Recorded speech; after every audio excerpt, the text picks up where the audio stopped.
Welcome to rhythm of learning. ഇന്നത്തെ ക്ലാസ്സിൽ നമ്മൾ രണ്ട് നവോത്ഥാന നായകന്മാരെ കുറിച്ചാണ് പഠിക്കുന്നത്.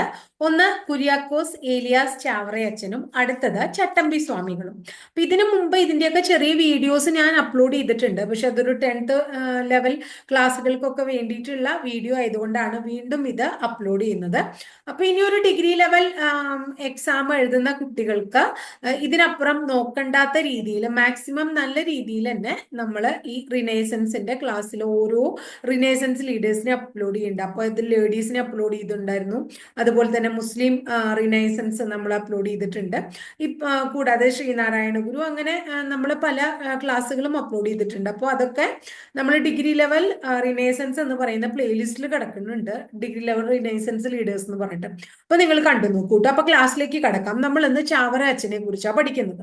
അപ്പൊ ചാവറ അച്ഛനെ കുറിച്ച് പഠിക്കുമ്പോൾ പറയുകയാണെങ്കിൽ അദ്ദേഹം ആലപ്പുഴ ജില്ലയിലാണ് ജനിക്കുന്നത്. ആലപ്പുഴ ജില്ലയിൽ കൈനഗരി എന്ന് പറയുന്ന സ്ഥലത്താണ് നമ്മുടെ ചാവറയച്ചൻ ജനിക്കുന്നത് കേട്ടോ.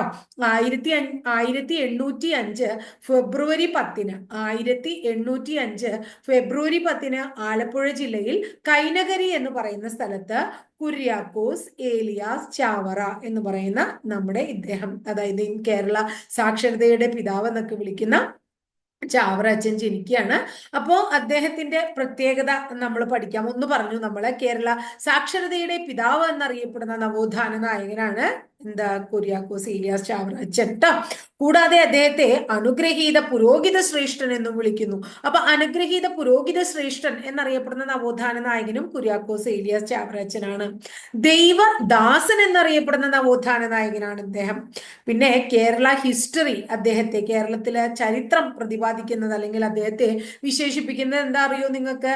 കാലത്തിന് മുൻപേ നടന്ന നവോത്ഥാന നായകൻ എന്നാണ്.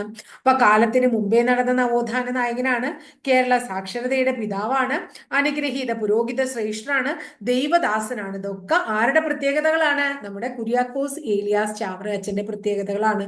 എന്നാ ജനിച്ച് 1805 ഫെബ്രുവരി 10 ആലപ്പുഴ ജില്ലയിൽ കൈനഗരി എന്ന് പറയുന്ന സ്ഥലത്താണ് അദ്ദേഹം ജനിക്കുന്നത് കേട്ടോ. ഇനി അദ്ദേഹത്തെ കുറിച്ചിട്ടുള്ള അടുത്ത കാര്യങ്ങൾ, അദ്ദേഹം എന്താ പറയുന്നത്, ഒരു വളരെ പ്രശസ്തമായിട്ടുള്ള ഒരു സംഘടന സ്ഥാപിക്കുകയാണ്. കേട്ടിട്ടുണ്ടോ നിങ്ങൾ? ചാവറച്ചൻ സ്ഥാപിച്ച സംഘടനയുടെ പേര് എന്താണ്? സംഘടന അല്ലെങ്കിൽ സഭ എന്ന് പറയാൻ നമുക്ക് CMI സഭ. CMI, Carmelite of Mary immaculate. Carmelite of Mary immaculate എന്ന് പറയുന്ന സഭ father Palakkal Thomas, father Porookkara Thomas, father Palakkal Thomas, father Porookkara Thomas തുടങ്ങിയ രണ്ട് ഫാദേഴ്സിന്റെ അല്ലെങ്കിൽ പിതാക്കന്മാരുടെ സഹായത്തോടു കൂടി 1831 ആര് സ്ഥാപിക്കുകയാണ്? ചാവറ അച്ഛൻ സ്ഥാപിക്കുകയാണ്. എന്താ? CMI സഭ സ്ഥാപിക്കുന്നു. വളരെ പ്രധാനമാണ് കേട്ടോ. അപ്പൊ ഇന്ത്യയിലെ തന്നെ ആദ്യത്തെ ക്രിസ്തീയ സന്യാസി സഭ എന്നറിയപ്പെടുന്നത് CMI സന്യാസി സഭയാണ്. അപ്പൊ ഇന്ത്യയിലെ ആദ്യത്തെ ക്രിസ്തീയ സന്യാസി സഭയായ കാർമലൈറ്റ് ഓഫ് മേരി ഇമ്മാക്കുലേറ്റ് അഥവാ CMI സഭ കുര്യാക്കോസ് ഏലിയാസ് ചാവറ അച്ഛൻ സ്ഥാപിച്ചത് ഫാദർ ആരാണ്? Palakkal Thomas, father Porookkara Thomas തുടങ്ങിയ അച്ഛന്മാരുടെ സഹായത്തോടു കൂടിയിട്ടാണ്. ഇനി അങ്ങനെ CMI സഭ അദ്ദേഹം സ്ഥാപിക്കുന്നു. ഈ CMI സഭയുടെ ആദ്യത്തെ സുപ്പീരിയർ ജനറൽ ആര് എന്ന് ചോദിച്ചു കഴിഞ്ഞാൽ അത് ആരെന്നെയാണ്? കുര്യാക്കോസ് ഏലിയാസ് ചാവറ അച്ഛൻ തന്നെയാണ്. ഇനി ഇത് മാത്രല്ല കേട്ടോ, ചാവറ അച്ഛൻ അതായത് ഈ എന്താ പറയാ കന്യാസ്ത്രീകൾക്ക്, ക്രിസ്ത്യൻ വിഭാഗത്തിനുള്ള കന്യാസ്ത്രീകൾക്കായിട്ട് കന്യാസ്ത്രീ മഠവും സ്ഥാപിക്കുകയുണ്ടായി. അപ്പൊ ചാവറ അച്ഛൻ സ്ഥാപിച്ച ക്രിസ്തീയ സന്യാസി മഠം, ആദ്യത്തെ കന്യാസ്ത്രീ മഠം എന്ന് പറഞ്ഞു കഴിഞ്ഞിട്ടുണ്ടെങ്കിൽ CMC എന്നാണ്. അപ്പോ പുരോഹിതന്മാർക്ക് വേണ്ടിയിട്ട് CMI സഭയും അതുപോലെ തന്നെ കന്യാസ്ത്രീകൾക്ക് വേണ്ടിയിട്ട് നമ്മുടെ ആദ്യത്തെ കന്യാസ്ത്രീ മഠവും ചാവറ അച്ഛൻ സ്ഥാപിക്കുന്നു. CMC എന്നാണ് അതിന്റെ പേര്. Congregation of the mothers of Carmel, congregation of the mothers of Carmel, congregation of the mothers of Carmel എന്ന CMC എന്ന് പറയുന്ന സഭ ആർക്ക് വേണ്ടി? കന്യാസ്ത്രീകൾക്ക് വേണ്ടി സ്ഥാപിച്ചതും ആരാണ്? ചാവറയച്ചനാണ്. പക്ഷെ അത് സ്ഥാപിച്ച വർഷം 1866 അപ്പോ കന്യാസ്ത്രീ മഠം 1866 സന്യാസി സഭ അതായത് CMI സഭ 1831 സ്ഥാപിച്ചത് ആരാണ്? കുര്യാക്കോസ് ഏലിയാസ് ചാവറയച്ചനാണ് കേട്ടോ. ഇനി ഇങ്ങനെ അപ്പോ നമ്മള് പള്ളികൾക്ക് വേണ്ടിയിട്ടാണ്, പള്ളിയിലെ എന്താ പറയാ ക്രിസ്ത്യൻ വിഭാഗത്തിന് വേണ്ടിയിട്ടാണ് നമ്മൾ ഈ കന്യാസ്ത്രീ മഠവും അതുപോലെ തന്നെ ഈ സഭയൊക്കെ അദ്ദേഹം സ്ഥാപിച്ചത്. അപ്പൊ അതുപോലെ തന്നെ അവിടുത്തെ കുട്ടികൾക്ക് പഠിക്കുന്നതിന് വേണ്ടിയിട്ട്, നല്ല വിദ്യാഭ്യാസം നൽകുന്നതിന് വേണ്ടിയിട്ട്, അത് സൗജന്യമായിട്ടുള്ള വിദ്യാഭ്യാസം നൽകുന്നതിന് വേണ്ടിയിട്ട് ഓരോ പള്ളികളോടും ചേർന്ന് ഒരു സ്കൂൾ വേണം എന്ന് പറയുന്ന ഒരു ആശയവും ആര് കൊണ്ടുവന്നു? ചാവറയച്ചൻ കൊണ്ടുവന്നു. എന്നിട്ട് സ്കൂളുകൾക്ക് അദ്ദേഹം പള്ളിക്കൂടം എന്ന പേര് നൽകി. അപ്പൊ ഓരോ പള്ളികളോടും ചേർന്ന് ഒരു സ്കൂൾ എന്ന് പറയുന്ന ആശയം കൊണ്ടുവന്നത് ചാവറയച്ചനാണ്. ഇനി അത് സൗജന്യ രീതിയിലുള്ള വിദ്യാഭ്യാസം അവരുടെ കുട്ടികൾക്ക് പ്രൊവൈഡ് ചെയ്യുന്നതിന് വേണ്ടിയിട്ടാണ് പള്ളികളോട് കൂടെ ചേർന്ന് കൊണ്ടുവന്ന ആ സ്കൂളുകൾക്ക് അദ്ദേഹം പള്ളിക്കൂടം എന്നാണ് പേരിട്ട് കൊടുത്തത്. ഇനി ഉച്ചഭക്ഷണത്തിന് വിദ്യാർത്ഥികൾക്ക് ഫ്രീ ആയിട്ട് അപ്പോ വിദ്യാഭ്യാസം കൊടുക്കുന്നു, ഉച്ചഭക്ഷണം കൊടുക്കുന്നു. അങ്ങനെ ഉച്ചഭക്ഷണം കൊടുക്കാൻ വേണ്ടിയിട്ട് വിദ്യാലയത്തില് ചാവറയച്ചൻ ഒരു എന്താ പറയുന്നത് ഒരു പദ്ധതി ആരംഭിച്ചു. ആ പദ്ധതിക്ക് പിടിയരി സമ്പ്രദായം എന്നാണ് വിളിക്കുന്നത്. അപ്പൊ പിടിയരി സമ്പ്രദായം കൊണ്ടുവന്ന നവോത്ഥാന നായകൻ ചാവറയച്ചനാണ്. എന്താ ഉദ്ദേശിക്കണേ? പള്ളിക്കൂടത്തില് കുട്ടികൾക്ക് ഫ്രീ ആയിട്ട് ഭക്ഷണം, ഉച്ചഭക്ഷണം കൊടുക്കുന്ന പരിപാടിക്കാണ് നമ്മൾ എന്ത് വിളിക്കുന്നത്? പിടിയരി സമ്പ്രദായം എന്ന് വിളിക്കുന്നത്. അപ്പൊ ഇതൊക്കെയാണ് ഇന്ത്യൻ സാക്ഷരതയുടെ പിതാവ് എന്ന് അദ്ദേഹത്തെ വിളിക്കാനുള്ള കാരണം. മനസ്സിലായല്ലോ? സോറി, കേരള സാക്ഷരതയുടെ പിതാവ് എന്ന് അദ്ദേഹത്തെ വിളിക്കാനുള്ള കാരണം. അതായത് കുട്ടികൾക്ക് അന്നത്തെ കാലത്തൊക്കെ ക്രിസ്ത്യൻ വിഭാഗത്തിൽ ഇപ്പോ നമ്മളെപ്പോഴും പറയും എന്താ പറയുന്നത് മറ്റ് വിഭാഗങ്ങളിലുള്ള ഹിന്ദു മതത്തിൽപ്പെട്ടിട്ടുള്ള ആൾക്കാർ മാത്രമാണ് ദുരിതം അനുഭവിച്ചിരുന്നത്. അല്ല, എല്ലാം നമ്മളിപ്പോ മുസ്ലിം നവോത്ഥാനം പഠിച്ചപ്പോൾ മനസ്സിലായില്ലേ? മുസ്ലിം മതവിഭാഗത്തിൽപ്പെട്ടിട്ടുള്ള സ്ത്രീകളും കുട്ടികളും ഒന്നും വിദ്യാഭ്യാസം ഇല്ലാത്തവരായിരുന്നു എന്ന് നമ്മൾ പഠിച്ചു പണ്ട് കാലത്തിൽ, 1700 കാലഘട്ടത്തിൽ, 800 കാലഘട്ടത്തിൽ. അതുപോലെ തന്നെ ക്രിസ്ത്യൻ മതവിഭാഗത്തിൽപ്പെട്ടിട്ടുള്ള ആൾക്കാർക്കും വിദ്യാഭ്യാസം ഒന്നും കൊടുത്തിട്ടുണ്ടായിരുന്നില്ല അന്ന്. അപ്പൊ അവർക്ക് വിദ്യാഭ്യാസം കൊടുക്കാൻ വേണ്ടിയിട്ടും അതിന്റെ പ്രസക്തി മനസ്സിലാക്കാൻ വേണ്ടിയിട്ടും പള്ളികളുടെ അടുത്ത് തന്നെ ഒരു സ്കൂൾ പണിയുക, ആ സ്കൂളിന് പള്ളിക്കൂടം എന്ന് പേര് കൊടുക്കുക, ആ പള്ളിക്കൂടത്തിൽ കുട്ടികൾക്ക് ഫ്രീ ആയിട്ടുള്ള വിദ്യാഭ്യാസം കൊടുക്കുക, അവർക്ക് എന്ത് കൊടുക്കുക? ഭക്ഷണം ഫ്രീ ആയി കൊടുക്കുക. കൂടാതെ അദ്ദേഹം പെൺകുട്ടികളുടെ വിദ്യാഭ്യാസത്തിനും കുറെ അധികം ഇമ്പോർട്ടൻസ് കൊടുത്തിട്ടുള്ള ആൾക്കാരായിരുന്നു. പണ്ട് കാലത്ത് പെൺകുട്ടികളെയാണ് കൂടുതലും പഠിപ്പിക്കാതിരുന്നിരുന്നത്. അപ്പൊ പെൺകുട്ടികൾക്ക് വേണ്ടിയിട്ട് എന്തും കൂടി അദ്ദേഹം കൊണ്ടു എന്നറിയോ നിങ്ങൾക്ക്? ബോർഡിംഗ് സ്കൂളുകൾ അടക്കം അദ്ദേഹം കൊണ്ടു. അപ്പൊ പെൺകുട്ടികൾക്ക് വേണ്ടി ആദ്യ ബോർഡിംഗ് സ്കൂൾ തുടങ്ങിയതും കുര്യാക്കോസ് ഏലിയാസ് ചാവറയച്ചനാണ്. അദ്ദേഹം കൂനമ്മാവ് എന്ന് പറയുന്ന സ്ഥലത്താണ് എന്ത് കൊണ്ടുവന്നത്? പെൺകുട്ടികൾക്കായിട്ട് ബോർഡിംഗ് സ്കൂൾ കൊണ്ടത്. ഇനി അടുത്തത് ഒരു എന്താ പറയാ, പണ്ട് കാലത്ത് ഒരു തെറ്റായ ധാരണ ഉണ്ടായിരുന്നു. അതായത് ഉയർന്ന എന്താ പറയുന്നത് ഹൈന്ദവ വിഭാഗത്തിൽ തന്നെ ഉയർന്ന ജാതിയിൽപ്പെട്ടിട്ടുള്ള ആൾക്കാർക്ക് അല്ലെങ്കിൽ നമ്പൂതിരി സമുദായത്തിലുള്ള ആൾക്കാർക്കൊക്കെയാണ് സംസ്കൃതം പഠിക്കാൻ പറ്റുള്ളൂ എന്നായിരുന്നു, അല്ലെങ്കിൽ വേദങ്ങൾ പഠിക്കാൻ പറ്റുള്ളൂ, അങ്ങനെയൊക്കെയുള്ള ഒരു ധാരണ അന്നത്തെ കാലത്ത്, അല്ലെങ്കിൽ മറ്റുള്ളവരെ പഠിക്കാൻ അവർ സമ്മതിച്ചിരുന്നില്ല എന്നാണ് വാസ്തവം. അപ്പൊ 1846 ആദ്യ കത്തോലിക്ക സംസ്കൃത സ്കൂൾ സ്ഥാപിച്ചതും ആരാണ്? കുര്യാക്കോസ് ഏലിയാസ് ചാവറയാണ്. അപ്പൊ ക്ലിയർ ആയല്ലോ നിങ്ങൾക്ക്? കത്തോലിക്ക സംസ്കൃത സ്കൂളും ആര് സ്ഥാപിക്കുകയാണ്? ചാവറയച്ചൻ സ്ഥാപിക്കുകയാണ് കേട്ടോ. അപ്പൊ അങ്ങനെ ഇത്രമാത്രം കാര്യങ്ങളാണ് നമ്മൾ ഈ എന്താ പറയാ കുട്ടികൾക്ക് വേണ്ടിയിട്ടും സ്ത്രീകൾക്ക് വേണ്ടിയിട്ടും അത് സാക്ഷരതയ്ക്ക് വേണ്ടിയിട്ട് അദ്ദേഹം സ്ഥാപിച്ചത്. ഇനി അതുപോലെ തന്നെ അന്നത്തെ കാലത്ത് അച്ചടി സമ്പ്രദായം അല്ലെങ്കിൽ അച്ചടിക്കുക പുസ്തകങ്ങൾ എന്താ പറയാ അച്ചടിയുടെ സാങ്കേതിക വിദ്യയൊക്കെ യൂറോപ്യന്മാരുടെ കുത്തകയായിരുന്നു. നമുക്ക് പറഞ്ഞു പോർച്ചുഗീസുകാര്, ഡച്ചുകാര്, ഫ്രഞ്ചുകാര്, ഇംഗ്ലീഷുകാർ, അങ്ങനെ പല ആൾക്കാരും ഇവിടെ വന്നു. അവര് നമ്മുടെ പല കുത്തകകളും അവരങ്ങടെ ഏറ്റെടുത്തു അല്ലെ. അങ്ങനെ യൂറോപ്യൻ കുത്തകയായിരുന്നു അച്ചടി സാങ്കേതിക വിദ്യ എന്ന് പറയുന്നത്.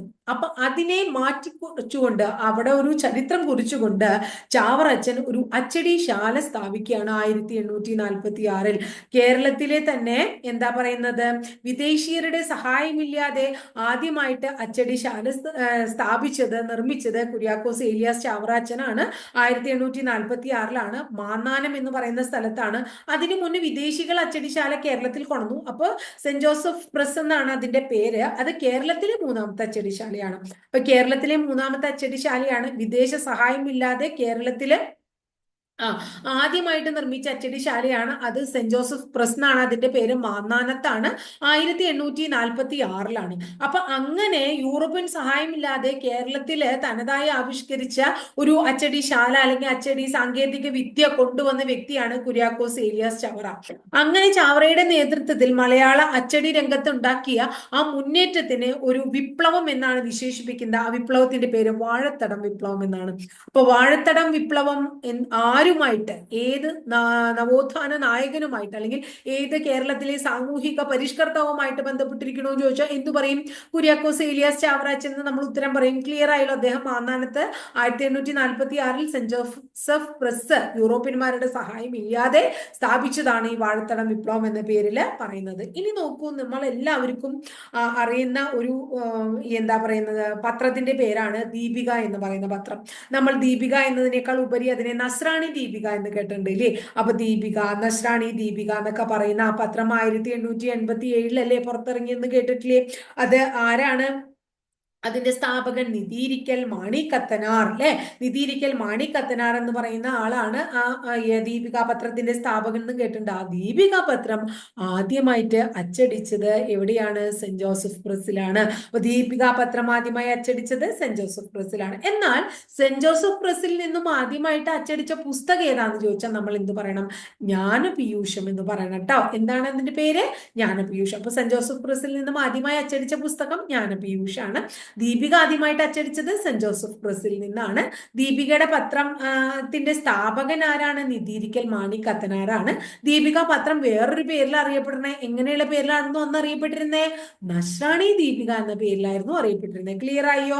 ഇനി ഇത് അപ്പൊ CMI സഭ അദ്ദേഹം സ്ഥാപിച്ചു. CMC എന്ന് പറയുന്ന കന്യാസ്ത്രീ മഠം അദ്ദേഹം സ്ഥാപിച്ചു. അതുപോലെ തന്നെ അദ്ദേഹം സ്ഥാപിച്ച വേറൊരു സംഘടനയുടെ പേര് കേട്ടിട്ടുണ്ടോ നിങ്ങൾ? അമലോത്ഭവ ദാസ സംഘം. അപ്പൊ അമലോത്ഭവ ദാസ സംഘം എന്ന് പറയുന്ന സംഘടനയുടെ സ്ഥാപകനും ആരെന്നെയാണ്? നമ്മുടെ കുര്യാക്കോസ് ഏലിയാസ് ചാവറ എന്ന് പറയുന്ന ഇദ്ദേഹം തന്നെയാണ്. ക്ലിയർ ആയല്ലോ? ഇനി അദ്ദേഹവുമായി ബന്ധപ്പെട്ട് നമുക്ക് ഒന്ന് രണ്ട് പ്രധാനപ്പെട്ട പോയിന്റുകൾ പഠിക്കാനുള്ളത്. ഒന്ന്, അദ്ദേഹത്തിന്റെ മരണമാണ് 1871 ജാനുവരി 3-ന് കൂനമ്മാവ് എന്ന് പറയുന്ന സ്ഥലത്ത് വെച്ചാണ് നമ്മുടെ കുര്യാക്കോസ് ഏലിയാസ് ചാവറ അച്ഛൻ അന്തരിക്കുന്നത്, അല്ലെങ്കിൽ അദ്ദേഹത്തിന്റെ മരണം നടക്കുന്നത്, അദ്ദേഹം സമാധിയാകുന്നത് 1871 ജാനുവരി 3-നാണ് കേട്ടോ. അദ്ദേഹത്തിന്റെ ഭൗതിക അവശിഷ്ടം എവിടെയാണ് സൂക്ഷിച്ചിരിക്കുന്നത് എന്ന് ചോദിച്ചു കഴിഞ്ഞാൽ മാന്നാനത്തെ സെന്റ് ജോസഫ് പള്ളിയിലാണ്. അപ്പൊ മാന്നാനത്തെ സെന്റ് ജോസഫ് പള്ളിയിലാണ് കുര്യാക്കോസ് ഏലിയാസ് ചാവറ അച്ഛന്റെ ഭൗതിക അവശിഷ്ടം കാണപ്പെടുന്നത് കേട്ടോ. ഇനി അടുത്തത് ഇദ്ദേഹത്തോടുള്ള ഇന്ത്യൻ അല്ല, കേരള സാക്ഷരതയുടെ പിതാവൊക്കെയാണ് അല്ലെ. കുട്ടികൾക്ക് വേണ്ടി എന്താ പറയാ ധാരാളം സംസ്കൃത സ്കൂള്, പള്ളിക്കൂടങ്ങള് അല്ലെ, അതുപോലെ തന്നെ നമ്മൾ എന്താ പറഞ്ഞ ബോർഡിംഗ് സ്കൂളുകൾ അങ്ങനെയൊക്കെ കൊണ്ടുവന്നിട്ടുള്ള ഇദ്ദേഹത്തോടുള്ള ബഹുമാനാർത്ഥം നമ്മള് ഇന്ത്യൻ പോസ്റ്റൽ ഡിപ്പാർട്ട്മെന്റ് ചാവറച്ചന്റെ ഒരു പടമൊക്കെ വെച്ചിട്ടുള്ള പോസ്റ്റൽ സ്റ്റാമ്പ് പുറത്തിറക്കുകയുണ്ടായി. ആ പോസ്റ്റൽ സ്റ്റാമ്പ് പുറത്തിറക്കിയ വർഷം അറിയോ നിങ്ങൾക്ക്? 1987 ഡിസംബർ 20-നാണ്. അപ്പൊ ചാവറയച്ചൻ തപാൽ സ്റ്റാമ്പിൽ പ്രത്യക്ഷപ്പെട്ടത് എന്നാണ് 1987-ലാണ്. വളരെ പ്രധാനം. 1987-ലാണ്. ഇനി നമുക്ക് പഠിക്കേണ്ടത് അദ്ദേഹത്തിന് 3 പദവി കിട്ടണ്ടായി. ഒന്ന് ധന്യൻ പദവി കിട്ടി, അടുത്തത് വാഴ്ത്തപ്പെട്ടവനായി, അടുത്തത് അദ്ദേഹം വിശുദ്ധനുമായി. അപ്പൊ ഈ 3 പദവികളും അത്രയും നല്ല പദവികൾ കിട്ടിയിട്ടുള്ള ആളാണ്. അപ്പൊ ചാവറച്ചൻ ധന്യൻ പദവിയിൽ എത്തിയത് 1984-ലാണ്. ജോൺ പോൾ 2-മൻ മാർപ്പാപ്പയാണ് 1984 ഏപ്രിൽ 7-ന് അദ്ദേഹത്തെ ധന്യൻ പദവിയിലേക്ക് ഉയർത്തിയത്. അപ്പോ കുര്യാക്കോസ് ഏലിയാസ് ചാവറച്ചൻ ധന്യൻ പദവിയിലേക്ക് ഉയർത്തപ്പെട്ട വർഷം 1984. ആരാണ് ഉയർത്തിയത്? ഉയർത്തിയ മാർപ്പാപ്പ ആരാണ്? ജോൺ പോൾ 2-മൻ മാർപ്പാപ്പയാണ്. അടുത്തത് 1986 ഫെബ്രുവരി 8-ന് കുര്യാക്കോസ് ഏലിയാസ് ചാവറയച്ചനെ വാഴ്ത്തപ്പെട്ടവനായി പ്രഖ്യാപിക്കുന്നു. എന്താണ്? വാഴ്ത്തപ്പെട്ടവനായി പ്രഖ്യാപിക്കുന്നു. 1986 ഫെബ്രുവരി 8 അദ്ദേഹത്തെ വാഴ്ത്തപ്പെട്ടവനായി പ്രഖ്യാപിക്കുന്നു. എങ്ങനെയാ പ്രഖ്യാപിച്ചേ? വാഴ്ത്തപ്പെട്ടവനായി. ആര്?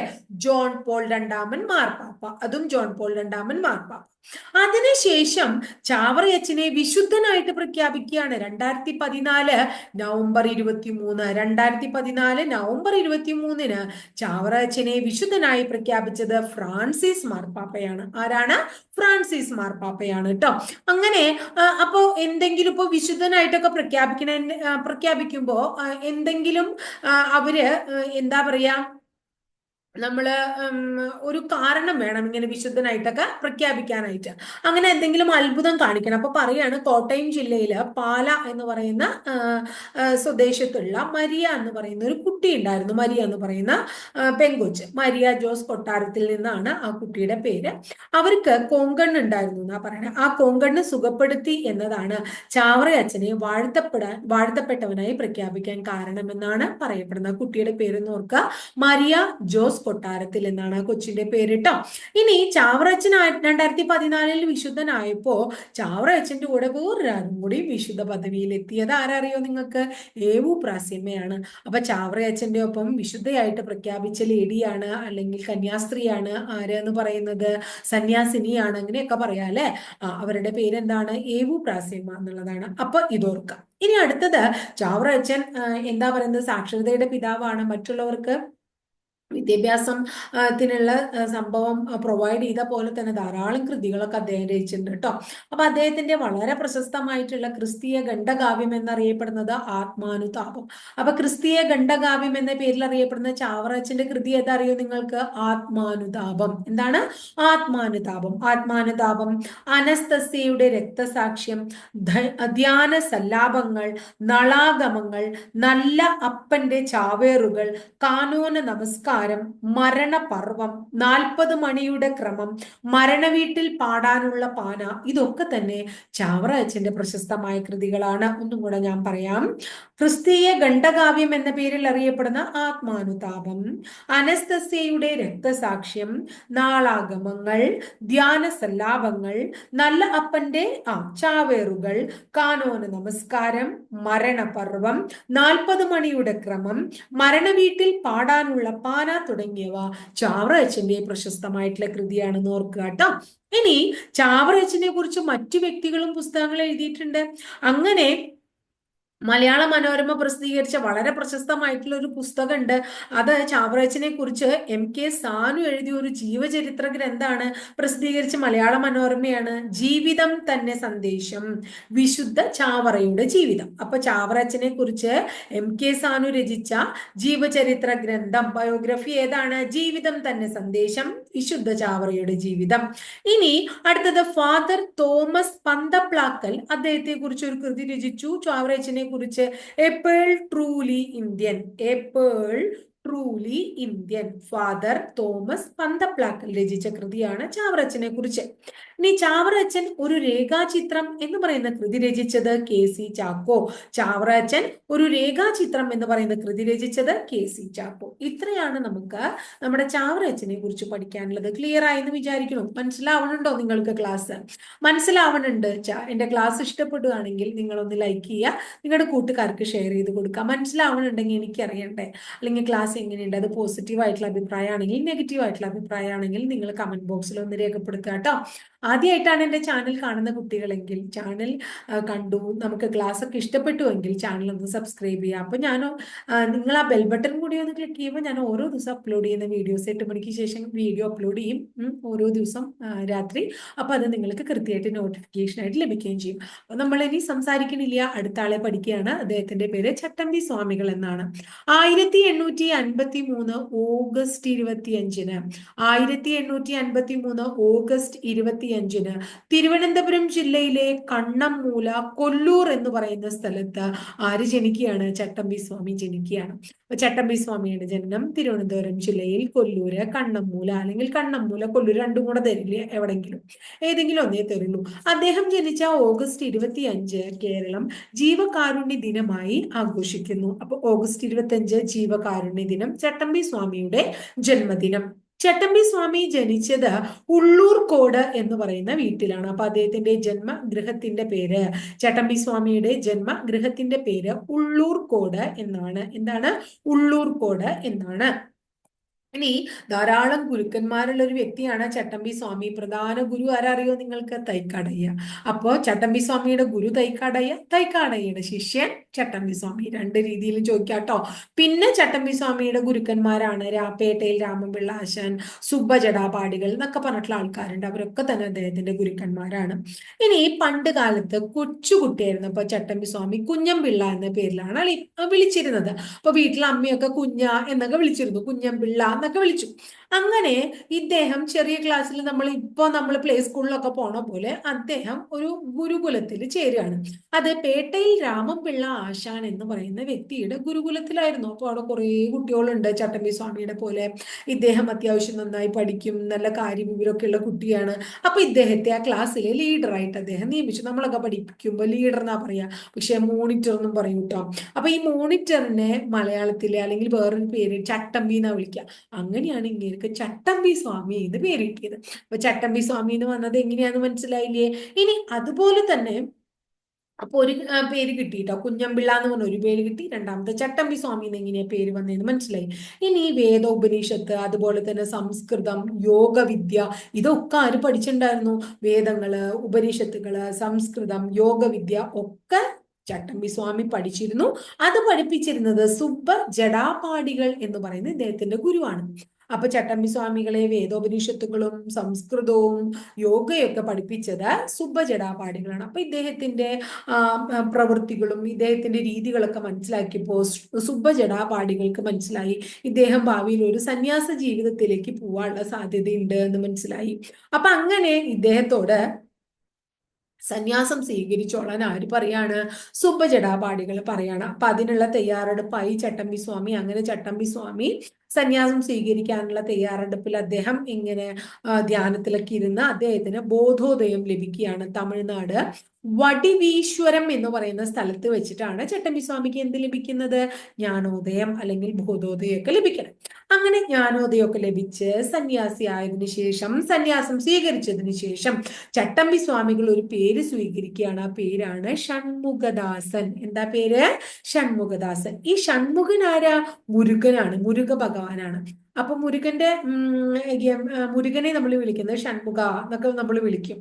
അപ്പൊ ഷൺമുഖ പ്രിയനെ എന്നൊക്കെ നമ്മൾ ആൾക്കാർ വിളിക്കുന്നുണ്ട്. അപ്പൊ അങ്ങനെ ആ ഷൺമുഖ ദാസൻ എന്ന് ഇദ്ദേഹം നമ്മുടെ സന്യാസം സ്വീകരിച്ചതിന് ശേഷം പേര് സ്വീകരിക്കാൻ എന്താ കാരണം അറിയോ?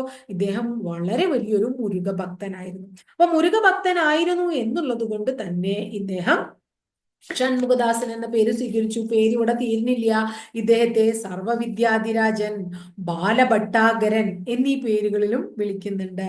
കൂടാതെ കാവി ധരിക്കാത്ത സന്യാസി, കേരളത്തിലെ മഹാനായ പണ്ഡിത സന്യാസി, കാവിയും കമണ്ഡലവും ഇല്ലാത്ത സന്യാസി എന്നൊക്കെ വിളിക്കുന്ന ആരെയാണ്? ചട്ടമ്പി സ്വാമികളെയാണ്. അപ്പൊ കുഞ്ഞമ്പിള്ള ശരിക്കും അയ്യപ്പൻ എന്നാണ് അദ്ദേഹത്തിന്റെ ഒറിജിനൽ നെയിം അയ്യപ്പൻ എന്നാണ്. അതിനുശേഷം അച്ഛനും അമ്മയൊക്കെ സ്നേഹത്തോടുകൂടി കുഞ്ഞംപിള്ള എന്ന് വിളിച്ചു. സ്കൂളിലെത്തിയപ്പോ കുട്ടികൾ അദ്ദേഹത്തെ ചട്ടമ്പി സ്വാമി എന്ന് വിളിച്ചു. അതും കഴിഞ്ഞ് സുബ്ബജടാപാടികളുടെ നിർദ്ദേശപ്രകാരം സന്യാസം സ്വീകരിച്ച അദ്ദേഹം ഷൺമുഖദാസൻ എന്ന പേര് സ്വീകരിച്ചു. പിന്നെ നോക്കിയേ, സർവവിദ്യാധിരാജൻ, ബാലഭട്ടാഗരൻ, കാവി ധരിക്കാത്ത സന്യാസി, കാവ്യവും കമണ്ഡലവും ഇല്ലാത്ത സന്യാസി, കാഷായ വേഷമില്ലാത്ത സന്യാസി, കേരളത്തിന്റെ മഹാനായ പണ്ഡിത സന്യാസി എന്നൊക്കെ അദ്ദേഹത്തെ ആൾക്കാരെ വിശേഷിപ്പിക്കാനായിട്ട് തുടങ്ങി. ഇത്രയും ക്ലിയർ ആയല്ലോ? അപ്പൊ അദ്ദേഹം സന്യാസിയാണ്, വളരെ വലിയ മുരുക ഭക്തനാണ്. പക്ഷെ അദ്ദേഹം ഒരു മതഭ്രാന്തനും അല്ലെങ്കിൽ മതത്തോട് ഗംഭീരമായിട്ടുള്ള എന്താ പറയാ ആസക്തിയുള്ള ആളൊന്നും ആയിരുന്നില്ല.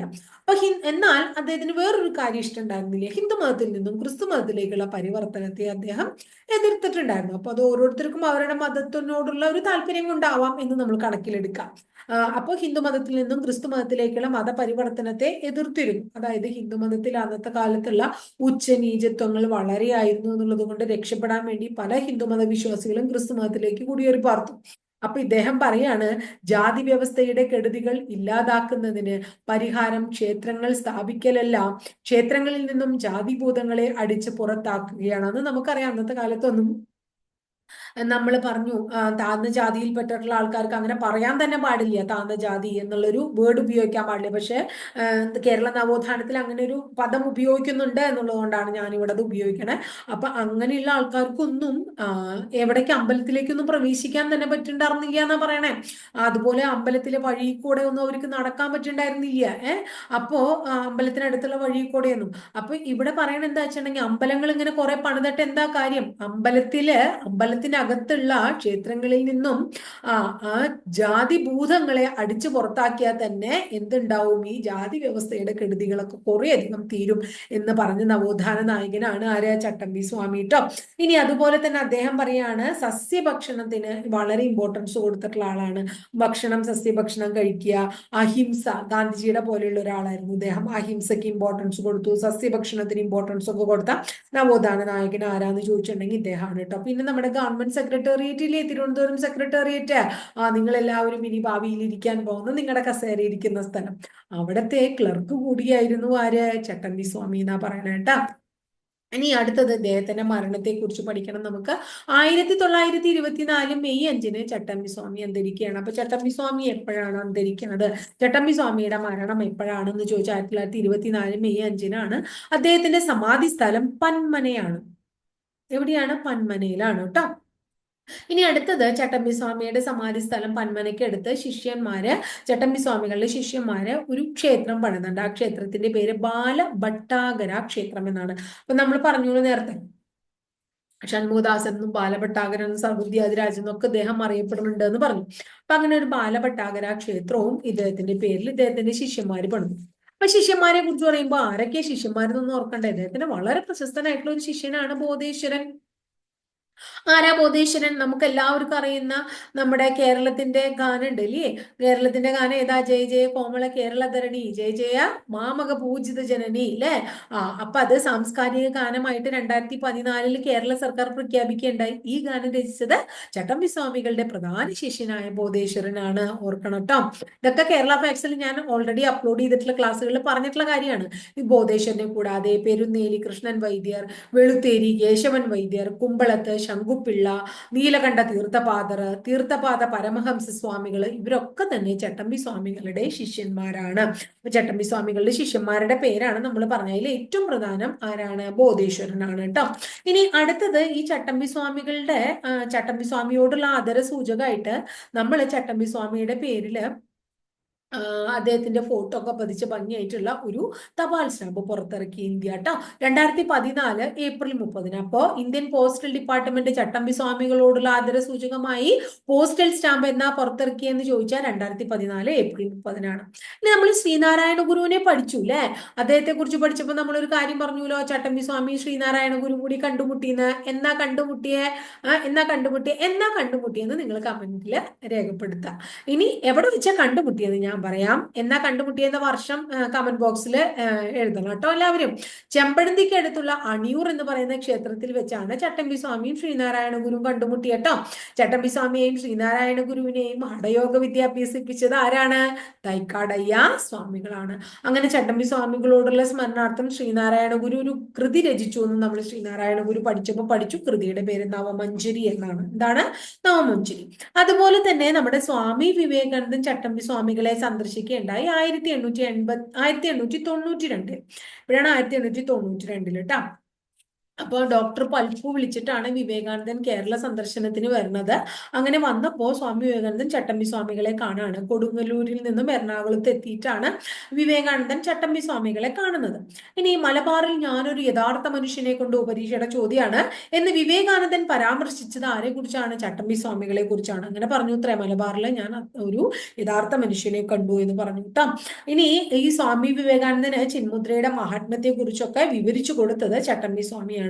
ഇനി ചട്ടമ്പി സ്വാമിയെ കുറിച്ച് ഇത്രയും വലിയൊരു പ്രശംസ ആര് പറഞ്ഞപ്പോ?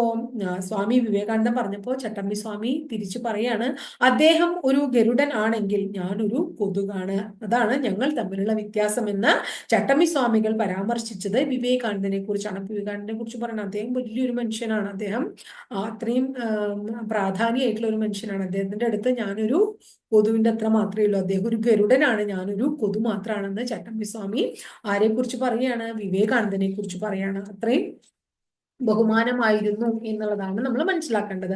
ഇനി അടുത്തത് നമ്മള് ചട്ടമ്പി സ്വാമികളുടെ നിര്യാണം നമ്മൾ പറഞ്ഞു. ചട്ടമ്പി സ്വാമികളുടെ നിര്യാണവുമായി ബന്ധപ്പെട്ടിട്ട് പണ്ഡിറ്റ് കറുപ്പൻ ഒരു കവിത രചിക്കുകയുണ്ടായി. അതിന്റെ പേര് സമാധി സപ്തകം എന്നാണ്. അപ്പൊ സമാധി സപ്തകം എന്ന് പറയുന്ന കൃതി രചിച്ചതാരാണ്? പണ്ഡിറ്റ് കറുപ്പനാണ് കേട്ടോ. ഇനി അടുത്തത് നമ്മുടെ ചട്ടമ്പി സ്വാമികളെ കുറിച്ച് ടോണി മാത്യു രചിച്ച ഒരു കൃതിയുടെ പേരാണ് ചട്ടമ്പി സ്വാമികൾ ജീവിതവും ദർശനവും. അപ്പൊ ചട്ടമ്പി സ്വാമികൾ ജീവിതവും ദർശനവും എന്ന കൃതി രചിച്ചത് ആരാണ്? ചട്ടമ്പി സ്വാമികളെ കുറിച്ച് ടോണി മാത്യു ആണ്. അതുപോലെ ചട്ടമ്പി സ്വാമികൾ ജീവിതവും കൃതികളും. അപ്പൊ നോക്കിയേ, ഒരാള് ജീവിതവും ദർശനവും എന്ന് പറയുന്ന കൃതി രചിച്ചു, ടോണി മാത്യു. അടുത്ത ചട്ടമ്പി സ്വാമികൾ ജീവിതവും കൃതികളും എന്ന കൃതി രചിച്ചു ആരാണ്? കെ മഹേശ്വരൻ നായർ. ആരാണ്? കെ മഹേശ്വരൻ നായർ. അതൊരു ജീവചരിത്ര ഗ്രന്ഥം കൂടിയാണ്. ഇനി നമ്മൾ ചട്ടമ്പി സ്വാമികളുടെ കൃതിയെ കുറിച്ച് പഠിക്കണം. വളരെ പ്രധാനപ്പെട്ട 4 കൃതികൾ ചട്ടമ്പി സ്വാമികളുമായി ബന്ധപ്പെട്ടുണ്ട്. 4 എന്നല്ല, 10-12 കൃതികളുണ്ട്. 4 എങ്ങനെയാണ് നിങ്ങൾ പഠിക്കണം. അതിലെ ഏറ്റവും പ്രധാനപ്പെട്ട ഒരു കൃതിയാണ് വേദാധികാര നിരൂപണം. എന്താ വേദാധികാര നിരൂപണത്തിൽ പറയണത്? വേദപഠനം ബ്രാഹ്മണരുടെ മാത്രം കുത്തകയല്ലെന്നും ഞാൻ നേരത്തെ പറഞ്ഞില്ലേ, അത് എല്ലാ ഹിന്ദുക്കൾക്കും അവകാശപ്പെട്ടതാണെന്നും സമർത്ഥിക്കുന്ന ചട്ടമ്പി സ്വാമികളുടെ കൃതിയാണ് വേദാധികാര നിരൂപണം. അതുപോലെ ശൂദ്രന്മാർക്കും വേദം പഠിക്കുന്നതിനുള്ള അവകാശമുണ്ടെന്ന് വാദിച്ച ചട്ടമ്പി സ്വാമികളുടെ കൃതി ഏത് എന്ന് ചോദിച്ചാൽ വേദാധികാര നിരൂപണം. തീ പോലുള്ള വാക്കുകൾ കത്തിപ്പോകാത്തത് ഭാഗ്യം എന്ന് വിവേകാനന്ദൻ അഭിപ്രായപ്പെട്ടത് ചട്ടമ്പി സ്വാമികളുടെ ഏത് കൃതിയെ കുറിച്ചിട്ടാണ്? വേദാധികാര നിരൂപണം. അപ്പൊ വേദാധികാര നിരൂപണത്തിന്റെ പ്രത്യേകതയാണ് പറയുന്നത്. അതായത് വേദപഠനം എല്ലാവർക്കും, ഹിന്ദുമതത്തിൽപ്പെട്ട എല്ലാവർക്കും നടത്താമെന്ന് അദ്ദേഹം പറഞ്ഞു. തീ പോലുള്ള വാക്കുകളാണ്, കത്തിപ്പോകാത്ത ഭാഗ്യം, അത്രയും എന്താ പറയാ മൂർച്ചയേറിയ വാക്കുകളാണ് വേദാധികാര നിരൂപണത്തിൽ അദ്ദേഹം എഴുതി ചേർത്തിട്ടുള്ളതെന്ന് പറഞ്ഞത് ആരാണ്? സ്വാമി വിവേകാനന്ദനാണ് കേട്ടോ. ഇനി അടുത്തത്, അപ്പൊ വേദാധികാര നിരൂപണം മനസ്സിലായി. അടുത്തൊരു കൃതിയാണ് പ്രാചീന മലയാളം. ചട്ടമ്പി സ്വാമി രചിച്ചിട്ടുള്ളതിൽ ഏറ്റവും വലിയ കൃതി പ്രാചീന മലയാളമാണ്. പരശുരാമൻ കേരളത്തെ ബ്രാഹ്മണർക്ക് ദാനമായി നൽകി എന്ന പുരാവൃത്തത്തെ ഖണ്ഡിക്കുന്ന ചട്ടമ്പി സ്വാമികളുടെ കൃതിയാണ് പ്രാചീന മലയാളം. അപ്പൊ നമ്മളെല്ലാവരും വിശ്വസിക്കണത് പരശുരാമൻ മഴു എറിഞ്ഞപ്പോഴാണ് എന്തുണ്ടായത്? കേരളം ഉണ്ടായത് എന്നാണ് നമ്മൾ പറയുന്നത്. അപ്പൊ പരശുരാമൻ കേരളത്തെ ബ്രാഹ്മണർക്ക് ദാനമായി നൽകി എന്ന പുരാവൃത്തത്തെ ഖണ്ഡിക്കുന്ന ചട്ടമ്പി സ്വാമികളുടെ കൃതിയാണ് പ്രാചീന മലയാളം. ഇനി അദ്ദേഹത്തിന്റെ വളരെ പ്രശസ്തമായിട്ടുള്ള വേറൊരു കൃതിയാണ് മോക്ഷപ്രദീപഖണ്ഡനം. മോക്ഷപ്രദീപഖണ്ഡനം ബ്രഹ്മാനന്ദ ശിവയോഗിയുടെ കൃതിയായ മോക്ഷപ്രദീപത്തെ വിമർശിച്ചുകൊണ്ട് ചട്ടമ്പി സ്വാമി രചിച്ച കൃതി മോക്ഷപ്രദീപഖണ്ഡനം. അപ്പോ ബ്രഹ്മാനന്ദ ശിവയോഗിയുടെ മോക്ഷപ്രദീപം ആർക്ക് അത്രയ്ക്ക് അങ്ങോട്ട് പിടിച്ചില്ല ആ ചട്ടമ്പി സ്വാമിക്ക് അല്ലെ. അപ്പൊ അദ്ദേഹം മോക്ഷപ്രദീപഖണ്ഡനം എന്ന് പറഞ്ഞ ഒരു കൃതി അങ്ങനെ രചിച്ചു. ഇനി അദ്ദേഹത്തിന്റെ വേറൊരു കൃതിയാണ് ക്രിസ്തുമത ഛേദനം.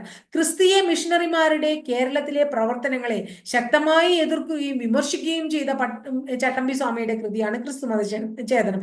നമ്മള് എന്താ പറയുന്നത്, ബാസൽ ഇവാഞ്ചലിക്കൽ മിഷൻ, അതിനെ കുറിച്ചൊക്കെ നമ്മൾ കേരള ഹിസ്റ്ററി പഠിച്ചപ്പോൾ പഠിച്ചിട്ടുണ്ടായി. അങ്ങനെ ക്രിസ്ത്യൻ മിഷണറിമാര് കേരളത്തിൽ ധാരാളം അന്നത്തെ കാലത്ത് പ്രവർത്തനങ്ങൾ നടത്തുകയുണ്ടായി. ആ പ്രവർത്തനങ്ങളെ ശക്തമായി ആര് എതിർക്കുകയാണ്? ചട്ടമ്പി സ്വാമി എതിർക്കുകയാണ്. എതിർത്തുകൊണ്ടുള്ള കൃതിയാണ് ക്രിസ്തുമത ചേതന. ഇനി അടുത്തത്, മനുഷ്യ സമുദായത്തിന്റെ ആദ്യ ഭാഷ തമിഴാണ് എന്ന് വാദിക്കുന്ന ചട്ടമ്പി സ്വാമികളുടെ കൃതിയാണ് ആദിഭാഷ. അപ്പൊ ആദിഭാഷയും അദ്ദേഹത്തിന്റെ ഒരു കൃതിയാണ്.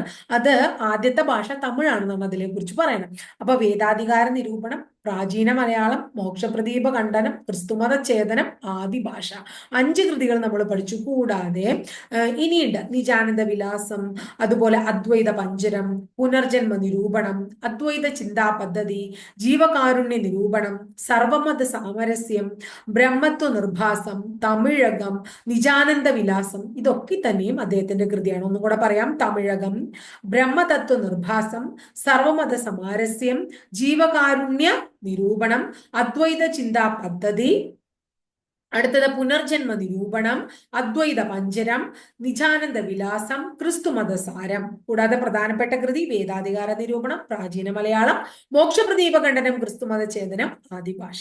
ഇത്രയും പഠിച്ചു കഴിഞ്ഞാൽ നമ്മുടെ പഠിച്ചു കഴിഞ്ഞു. നമ്മള് ചട്ടമ്പി സ്വാമിയെ കുറിച്ച് പഠിച്ചു കഴിഞ്ഞു. അപ്പൊ ചട്ടമ്പി സ്വാമികളുടെ പ്രധാനപ്പെട്ട ഒരു വചനത്തോടുകൂടി നമുക്ക് അവസാനിപ്പിക്കാം. അനുകമ്പയായ മധുരം കൊണ്ട് നിറഞ്ഞതായിരിക്കണം മനുഷ്യന്റെ മനസ്സ്. മനസ്സ്. അപ്പൊ മനുഷ്യ മനസ്സിൽ നേരത്തെ പറഞ്ഞില്ല, അഹിംസ കാര്യങ്ങളൊന്നും പാടില്ല. എന്തേ പാടുള്ളൂ?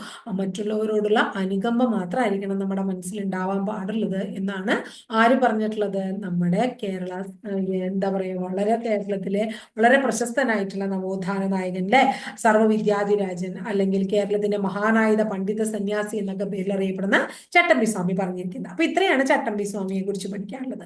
അപ്പൊ നമ്മൾ ഇന്ന് കുര്യാക്കോസ് ഏലിയാസ് ചാവറയച്ചനെയും ചട്ടമ്പി സ്വാമികളെയും കുറിച്ച് പഠിച്ചു. രണ്ട് പ്രധാനപ്പെട്ട നവോത്ഥാന നായകന്മാരെ കുറിച്ച് പഠിച്ചു അല്ലെ. കൃത്യമായോ? നിങ്ങൾക്ക് ക്ലിയർ ആയോ? മനസ്സിലായോ? മനസ്സിലായിച്ചാൽ നിങ്ങളൊന്ന് ലൈക്ക് ചെയ്യുക. അതുപോലെ തന്നെ നിങ്ങൾ നിങ്ങളുടെ ഇഷ്ടപ്പെട്ട ക്ലാസ് ആണെങ്കിൽ നിങ്ങളുടെ കൂട്ടുകാർക്ക് ഷെയർ ചെയ്ത് കൊടുക്കുക. ആദ്യമായിട്ട് ചാനൽ കാണുന്ന കുട്ടികൾ ചാനൽ സബ്സ്ക്രൈബ് ചെയ്യുക. സബ്സ്ക്രൈബ് ചെയ്യുന്നതോടൊപ്പം ബെൽ ബട്ടൺ കൂടി ക്ലിക്ക് ചെയ്യുമ്പോൾ ഓരോ ദിവസവും ഞാൻ അപ്ലോഡ് ചെയ്യുന്ന വീഡിയോസ് കൃത്യമായിട്ട് നോട്ടിഫിക്കേഷൻ ലഭിക്കുകയും ചെയ്യും. അപ്പൊ അടുത്ത ദിവസം വളരെ നല്ലൊരു ടോപ്പിക്കുമായി നമുക്ക് വീണ്ടും കാണാം കേട്ടോ.